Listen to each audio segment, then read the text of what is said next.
Hello दोस्तों, आपका एक बार फिर स्वागत है मेरे चैनल फन फैक्ट एसकेपी पे। आज हम बात करेंगे कुछ ऐसी खबरों की जो न सिर्फ भारत बल्कि पूरी दुनिया में हलचल मचा रही है। जी हाँ, ट्रम्प का आईफोन और 25% टैरिफ वाला ड्रामा, भारत पाकिस्तान युद्ध विराम का खेल और रूस के S-57 फाइटर जेट के साथ भारत का मेक इन इंडिया प्लान। और सबसे बड़ी खबर जो अभी निकल कर आ रही है, शुभमन गिल बन गए हैं भारत के नए टेस्ट कप्तान। तो हो जाइए तैयार, क्योंकि ये वीडियो गहराई में जाकर हर पहलू को कवर करेगा। चैनल को सब्सक्राइब करें, बेल आइकन को दबाएं ताकि आपको हर अपडेट तुरंत मिले। चलिए शुरू करते हैं। तो दोस्तों, सबसे पहले बात करते हैं जो अभी ट्रेंडिंग में चल रहे हैं। जी हाँ, मैं बात कर रहा हूँ ट्रम्प का। ट्रम्प आए दिन भारत के खिलाफ ऐसे बयान दे रहे हैं जिससे भारत को परेशानी हो रही है। सबसे पहले आपने सुना होगा कि अमेरिका के राष्ट्रपति ट्रम्प ने CEO टिम कुक पर आईफोन बनाने के लिए प्रेशर बनाया था। जैसे कि आप लोगों को पता है, उस पर रिएक्ट करते हुए टिम कुक ने ऐसा कुछ ना करने के लिए बोला था, लेकिन अब फिर से नया एक ड्रामा डोनाल्ड ट्रम्प ने स्टार्ट कर दिया है। ट्रम्प ने एप्पल के CEO टिम कुक पर फिर से दबाव डाला है और उन्हें आईफोन अमेरिका में बनाए जाने के लिए फिर से बोला है। अगर ऐसा नहीं हुआ तो 25% टैरिफ लगाने का प्लान है ट्रम्प का। और ये टैरिफ सिर्फ एप्पल पे नहीं लगेगा, क्योंकि दूसरे दिन एक पत्रकार ने उनसे पूछा कि ये टैरिफ जो 25% की बात कर रहे हैं, क्या ये एप्पल पर ही लगेगा? तो उन्होंने बोला नहीं, अमेरिका की जो भी मोबाइल कंपनी है वो अगर अमेरिका में मोबाइल का प्रोडक्शन नहीं करेगी तो उन सभी कंपनियों पर 25% का टैरिफ लगने वाला है। तो आपने सुना ये चीज़ कि अमेरिका के बाहर अगर बनेगा तो टैरिफ सब कंपनियों पे लगेगा। तो टैरिफ सब कंपनियों में अगर लगा तो नॉर्मल सी बात है कि जो अमेरिका के पीपल्स हैं उनके लिए दिक्कत है, उनके लिए रेट बढ़ेंगे। क्योंकि अगर 25% सभी कंपनी के रेट बढ़ रहे हैं तो एप्पल के आईफोन का क्रेज़ तो सभी जगह है, अमेरिका की मार्केट में भी है। लेकिन अब ये देखना होगा कि अगर 25% टैरिफ लगता है तो अमेरिका में क्या प्राइस होने वाले हैं। देखिए, इसे हम नॉर्मली इस तरीके से समझ सकते हैं कि अगर भारत में कोई भी मोबाइल का प्रोडक्शन होगा, उसके बाद अगर अमेरिका में वो मार्केट में बिकने जाएगा तो उस पर 25% जो अभी का प्रेजेंट रेट है उससे ज़्यादा कीमत अमेरिका के जो लोग हैं उनको चुकानी पड़ेगी। इसका मतलब यह है कि अगर आईफोन, सैमसंग और जो हमारा गूगल है, इसमें आईफोन सबसे ज़्यादा अमेरिका में बिकता है, तो सेल में के मामले में अमेरिका में सबसे आगे आईफोन ही है।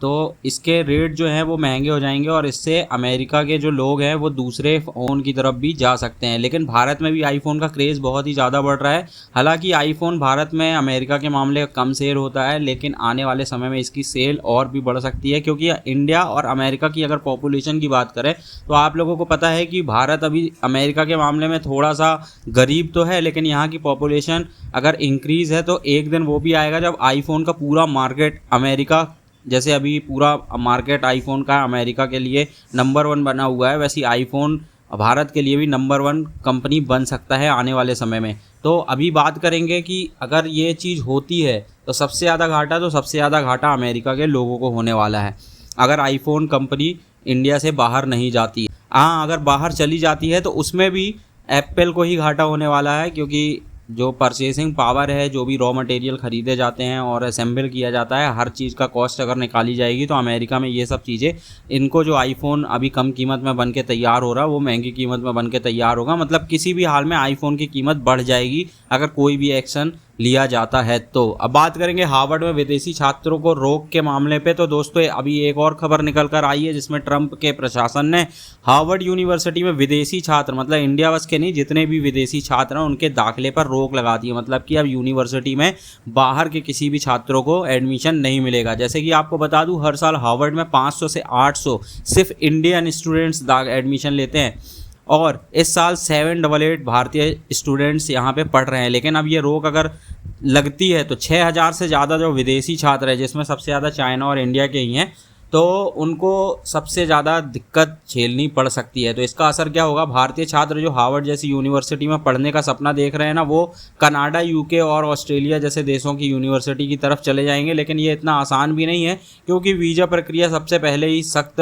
है और अब वैकल्पिक यूनिवर्सिटी में दाखिला लेना और भी भारत में ही पढ़ाई करने के लिए रास्ते खोल रहा है। लेकिन उनके करियर और मेंटल स्ट्रेंथ पर भी इसका असर पड़ सकता है। और सिर्फ इतना ही नहीं, ट्रम्प प्रशासन ने हार्वर्ड में फेडरल फंडिंग की भी कटौती कर दी है। मतलब स्कॉलरशिप के बेस में जो $2.2 बिलियन की ग्रांट और $60 मिलियन के कॉन्ट्रैक्ट हुए थे, वो सब भी ट्रंप ने यहाँ रिजेक्ट करने की बात की है। इसका असर रिसर्च और स्कॉलरशिप पर पड़ेगा। जो हमारे भारतीय छात्र हैं वो स्कॉलरशिप पे पढ़ते थे, उनको भी यहाँ पे दिक्कत होने वाली है। तो दोस्तों, आपको क्या लगता है, ये सिर्फ भारत पे दबाव बनाने की साजिश है या फिर अमेरिका की नेशन फर्स्ट वाली पॉलिसी यहाँ पे आपको लग रही है? तो भारत और युद्ध विराम के बारे में बात करेंगे। इसमें ट्रंप का फिर से जिक्र आएगा, क्योंकि भारत और पाकिस्तान की बात हो और ट्रंप ना आए इस टाइम पे तो ये बात कुछ अच्छी नहीं लगेगी। तो अब बात करते हैं भारत पाकिस्तान युद्ध विराम की। 10 मई 2025 को भारत और पाकिस्तान के बीच युद्ध विराम हुआ था और पाकिस्तान के विदेश मंत्रालय के प्रवक्ता शफकत अली खान ने कहा है कि वो इस युद्ध विराम को बनाए रखने के लिए पूरी तरह से प्रतिबद्ध है। ये आज का ही बयान है, 24 मई का। दोनों देशों की सेनाएं, director general of military operation DGMO जिसको बोलते हैं, वो आपस में बात कर रहे हैं और अभी हम तनाव को कम करने में जुटे हुए हैं। तो लेकिन दोस्तों, इससे पहले आपको बता दूं कि ट्रंप ने एक्स पर दावा किया था जब सीज फायर हुआ था कि ये युद्ध विराम उन्होंने ट्रेड प्रेशर के दम पे किया। ट्रेड प्रेशर तो नहीं बोला था उन्होंने, लेकिन ये एक प्रकार से वर्ड था कि ट्रेड के दम पे ही उन्होंने ये युद्ध विराम किया है। तो हो सकता है पाकिस्तान को ऑफर किया हो, लेकिन इंडिया की तरफ से ऐसा कुछ नहीं था, जिसका जवाब इंडिया ने बाद में भी दिया था, जिसके कारण ट्रंप गुस्सा भी हो गए हैं और कई चीज़ें ऐसी इंडिया के खिलाफ अभी बोल रहे हैं। तो बात करते हैं पाकिस्तान की। तो पाकिस्तान को ट्रंप ने बोला था कि हम सीज फायर करा रहे हैं, बस तुम ट्विटर में ट्वीट कर देना, जिसको एक्स बोलते हैं। थैंक यू ट्रंप साहब सीज फायर कराने के लिए। तो इन्होंने ऐसा लिख दिया था। उसके बाद ये जो ट्रंप हैं, उन्होंने IMF से पाकिस्तान को फंड भी दिलवा दिया और ये भी कहा कि पाकिस्तान एक फैंटेस्टिक कंट्री है, वहाँ पे लोग फैंटेस्टिक हैं। लेकिन भारत ने साफ कर दिया था, उसने कोई थैंक यू नहीं बोला था। उसने साफ कर दिया कि ये युद्ध विराम भारत और पाकिस्तान के बीच आपसी समझौते के कारण हुआ है। जो DGMO लेवल पे बात हुई थी, उसके कारण ही ये सीज फायर रुका है। और हमारे विदेश मंत्री अभी बाहर गए थे, तो वहाँ पे एक सवाल के जवाब में उन्होंने कहा, मीडिया ने उनसे पूछा कि ये युद्ध विराम जो हुआ है सीज फायर, वहाँ पे अमेरिका कहाँ था? तो उन्होंने बहुत ही अच्छा आंसर दिया। उन्होंने बोला अमेरिका में था। मतलब सीज फायर में बीच में कहीं भी अमेरिका नहीं था, अमेरिका में ही था। उनका आंसर ये था। बहुत ही फनी आंसर था।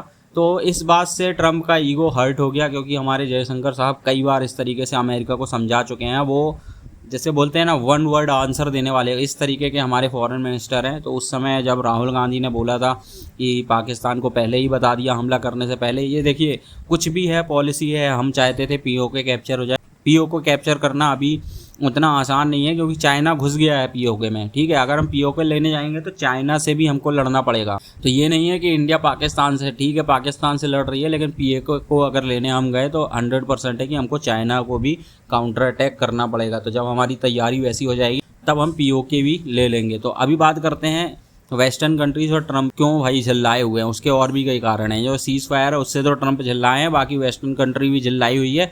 उसका सबसे बड़ा कारण है S-57 फाइटर जेट। जी अभी रसिया जैसे अभी सैंक्शन झेल रहा है, जिस तरीके से ना भारत पे भी सैंक्शन झेलने के लिए प्रेशर बनाया जा रहा है। भारत को कहा जा रहा है कि अगर आप F-57 फाइटर जेट अपने घर में बनाते हैं, मतलब भारत में बनाते हैं, तो हम आप पर सैंक्शन लगा देंगे। ये इनडायरेक्टली वे में इटली की तरफ से कहा गया है। अमेरिका भी इसी तरीके से प्रेशर हो सकता है बनाना चाहता हो सकता है इंटरनल न्यूज़ हो, क्योंकि जैसे अभी खबर निकल कर आ रही है कि S-57 फाइटर जेट के लिए रूस भारत से बात कर रहा है। ये इंटरनल है, अभी ऊपर की खबर है। इसके लिए मैं एक वीडियो बनाऊंगा जो आपको कल मिल जाएगा, पूरी डिटेल के साथ बनाऊंगा, वो आप वहाँ पे देख लेना। तो इसी को लेकर वेस्टर्न कंट्रीज़ जैसे अमेरिका, UK, इटली वगैरह है, इनको पसंद नहीं आ रहा। तो ये अमेरिका में बात करके इंडिया की तरफ प्रेशर बनाया जा रहा। प्रेशर किस तरीके का, देखिए मैंगो रिजेक्ट कर दिया गया इंडिया का 4.2 करोड़ का, जो कि डॉक्यूमेंट्स अमेरिका के ही थे। वो वीडियो मैंने बनाया, वो जाके आप देख सकते हैं।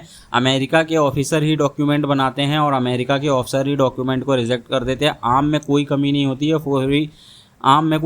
होती है, फिर भी इंडिया को 4.2 करोड़ रुपए का घाटा हो जाता है। तो इसके पीछे सबका कारण क्या है? इसके पीछे अभी तो 2 कारण निकल के आ रहे हैं। एक तो सुखोई का है, S-57 जो इंडिया प्लान कर रहा है कि मेक इन इंडिया के तहत बने, और दूसरा कारण है सीज फायर में जो ट्रंप का ईगो हर्ट हो गया है। तो हम अभी आपको और भी आगे डिटेल्स में बताएंगे कल के वीडियो में S-57 के बारे में, वो ज़रूर देखना आप। अभी हम बात करेंगे कि रसिया ने कल एक बयान दिया है जिसमें उन्होंने कहा है कि वेस्टर्न देश जो है वो ज़बरदस्ती इंडिया के ऊपर प्रेशर बना रहे हैं, और ये इंडिया, पाकिस्तान और चाइना तीनों को एकजुट होकर काम करते हुए नहीं देखना चाहते हैं, क्योंकि उनको पता है कि इंडिया अगर पाकिस्तान से नहीं लड़ेगा इंडिया अगर चाइना से नहीं लड़ेगा तो उनके हथियार के बाजार खत्म हो जाएंगे, क्योंकि उनकी सबसे बड़ी जो कमाई होती है, इनकी इकनॉमी जो टिकी हुई है वो मिलिट्री वेपन्स पे ही टिकी हुई है। अगर भारत, पाकिस्तान और चीन शांति से रहेंगे तो इनके हथियार फिर कौन खरीदने वाला है। तो रूस ने हाल ही में एक बयान जारी कर कहा है कि वेस्टर्न देश जो भारत पर गैर कानूनी तरीके से दबाव बनाना चाहते हैं और भारत को पाकिस्तान और चीन से लड़ाने की कोशिश करते हैं ताकि उनके हथियारों का धंधा बना रहे। तो दोस्तों S-57 डील के तहत भी इन पर दिक्कत आने वाली है वेस्टर्न कंट्रीज़, क्योंकि S-57 की जो डील है वो छोटी मोटी डील नहीं होने वाली है, बहुत बड़ी डील होने वाली है। तो आपको क्या लगता है, भारत को ये डील पक्की करना चाहिए या नहीं, कमेंट करके ज़रूर बताइए। और अब बात करेंगे भारत के एक और मास्टर स्ट्रोक की। 23 मई 2025 IMF ने पाकिस्तान को फंडिंग की थी, लेकिन भारत ने इसका विरोध किया था। वित्त मंत्री निर्मला सीतारमण ने IMF की प्रबंधन निर्देशक क्रिस्टलिना जॉर्जिएवा से बात की है और कहा है कि पाकिस्तान इस फंड का दुरुपयोग आतंकवाद के लिए कर सकता है। खासकर 22 अप्रैल 2025 को जम्मू कश्मीर के पहलगांव में हुए आतंकी हमले के बाद जिस तरीके से 26 पर्यटक को मारा गया था, भारत का गुस्सा जायज़ था। अब जून 2025 में होने वाली FATF की मीटिंग में एक डोजियर पेश करेगा, जिसमें यह साबित करने की कोशिश भारत करेगा कि पाकिस्तान ने आतंकवाद विरोधी वादों को पूरा नहीं किया है। भारत चाहता है कि पाकिस्तान को फिर से FATF की ग्रे लिस्ट में डाला जाए, जिससे उसकी इंटरनेशनल फंडिंग और निवेश पर सख्त निगरानी बढ़े। भारत को अमेरिका, ब्रिटेन, फ्रांस और सऊदी अरब जैसे 23 FATF सदस्य देशों का समर्थन मिल सकता है। इसके अलावा भारत विश्व बैंक की $20 बिलियन की फंडिंग योजना का भी विरोध करेगा, जो पाकिस्तान के लिए है। तो दोस्तों, आपको क्या लगता है, भारत की यह रणनीति कामयाब होगी? क्या पाकिस्तान को ग्रे लिस्ट में डालना सही है या फिर डल सकता है? देखिए, मैं पर्सनल राय आपको बताता हूँ, ये एक न्यूज़ थी जो मैंने आपको पढ़ के बता दिया। मैं एक पर्सनल राय बताता हूँ, जिस तरीके से का माहौल अभी चल रहा है भारत के खिलाफ, ना अमेरिका, ना ब्रिटेन, ना फ्रांस, ना सऊदी अरब ये इंडिया के साथ खड़े हैं। जैसे कि मैंने आपको बताया, ये सब सिर्फ ट्रेड के कारण इंडिया का साथ दे रहे हैं। जैसे ही इंडिया S-57 की तरफ जाएगा ना, ये सब इंडिया के अपोजिट होने वाले हैं। इसीलिए भारत को आत्मनिर्भर बनना बहुत ही ज़रूरी है। अभी अमेरिका प्रेशर, अनवांटेड प्रेशर बना रहा है ब्रिटेन की तरफ से, अभी ऐसा कुछ, और फ्रांस की तरफ से तो नहीं बोला गया। आपकी क्या राय है, आप कमेंट करके ज़रूर बताइए। और जिस तरीके से मीटिंग हुई थी अभी अरब देशों में, तो वहाँ पे भी जिस तरीके से भारत के खिलाफ माहौल बनाकर अमेरिका के और UAE के लोग, तो ये इंटरनली कुछ ना कुछ भारत के खिलाफ प्लान ज़रूर बन रहा है। तो ये सब देखने की बात है, ऐसा नहीं है कि इंडिया हाथ पे हाथ रखा हुआ बैठा होगा। जो इंटरनल हैं हमारे, वो ये सब चीज़ें देख रहे होंगे और इंटरनली इसको बिना एक्सपोज किए ही इसका निराकरण निकल भी रहा होगा। तो आप थोड़ा क्रिकेट की बात करते हैं। शुभमन गिल भारत के नए टेस्ट कप्तान बना दिए गए हैं। दोस्तों, 24 मई 2025 को BCCI ने ऐलान किया है कि शुभमन गिल भारतीय टेस्ट क्रिकेट के नए कप्तान होंगे। 25 साल 258 दिन, लगभग 26 साल की उम्र में गिल भारत के 5वें सबसे युवा टेस्ट कप्तान बना दिए गए हैं। ऋषभ पंत को उप कप्तान बनाया गया है, जबकि जसप्रीत बुमराह फिटनेस की वजह से इस रेस से बाहर हो गए, नहीं तो अभी जसप्रीत बुमराह को ही कैप्टन बनाया जाता। गिल ने 32 मैचों में 1893 रन बनाए हैं, जिसमें 5 शतक और 7 अर्धशतक शामिल है। उन्होंने IPL में गुजरात टाइटंस को प्ले-ऑफ तक भी पहुंचाया है अपनी कप्तानी में, और 2004 में जिम्बाब्वे के खिलाफ T20 सीरीज़ में ही भारत को 4-1 से जिताया था। तो अब वो इंग्लैंड के खिलाफ 20 जून 2025 शुरू होने वाली 5 मैचों की टेस्ट सीरीज़ में भारत को लीड करेंगे, और ये सीरीज़ 2025 से 27 वर्ल्ड टेस्ट चैंपियनशिप की शुरुआत भी होगी। तो ये नए दशक की शुरुआत हो चुकी है। जिस तरीके से एक दशक हमारे टाइम पे सचिन तेंदुलकर, उसके पहले अगर बात करूं तो सुनील गावस्कर, सचिन तेंदुलकर, विराट कोहली, अब बारी है शुभमन गिल की। तो एक नए दशक की शुरुआत हो गई है दोस्तों। तो दोस्तों, अब बात करेंगे भारत के आत्मनिर्भर प्लान और ब्रिक्स के जवाब के बारे में। दोस्तों, ये मैं अपने तरीके से बता रहा हूँ आपको कि अब बात हम भारत के आत्मनिर्भर मिशन की तरफ करेंगे, क्योंकि अगर बात करें टॉप 5 इकनॉमी की, तो इसमें 3 जो हैं वो एशिया के हैं, जिसमें भारत और चीन है जो ब्रिक्स देश हैं। और अगर ये तीनों देश एकजुट हो जाए तो वेस्टर्न देशों को घुटने टेकने पे मजबूर कर देंगे। हालांकि जापान इसमें शामिल नहीं होगा, क्योंकि वो अमेरिका के डिसीजन पे ही काम करता है। चीन ने अपनी इकनॉमी को हथियार और टेक्नोलॉजी के दम पे अपने आप को आत्मनिर्भर बनाकर दुनिया में अपना दूसरा स्थान हासिल किया है, लेकिन भारत भी अभी कई चीज़ों में वेस्टर्न देशों पर निर्भर है। हालांकि भारत अभी 4थी वर्ल्ड की इकनॉमी में आ गया है। रूस यूक्रेन युद्ध के दौरान भी वेस्ट ने भारत पर रूस के साथ व्यापार बंद करने का दबाव डाला था, लेकिन भारत नहीं झुका था और ऑयल पे ऑयल खरीदे पड़ा हुआ था। अब S57 की डील और ब्रिक्स की ताकत से भारत वेस्टर्न प्रेशर को खत्म कर सकता है। इसके लिए भारत को जरूरी कदम उठाने की ज़रूरत है। अगर भारत आत्मनिर्भर बन जाता है तो ट्रेड वॉर में हमारी जीत हो सकती है। जिस तरीके से आपने अभी पहले देखा होगा, चाइना ने अमेरिका को जिस तरीके से ट्रेड वॉर में हराया था, उसमें अमेरिका को मुंह की खानी पड़ी थी। तो आपको क्या लगता है कि भारत जब आत्मनिर्भर बन जाएगा तो हम भी किसी देश के आगे झुकने वाले नहीं हैं? तो सबसे पहले किन किन क्षेत्रों में हमें काम करना चाहिए? अगर आपको कुछ ऐसा लगता है तो कमेंट करके ज़रूर बताइए। मिलते हैं एक नई वीडियो में, आज के लिए इतना ही। अगर चैनल पे नए हो, वीडियो को पहली बार देख रहे हैं तो चैनल को सब्सक्राइब करें, वीडियो को लाइक करें। मिलते हैं एक नई वीडियो में। जय हिंद।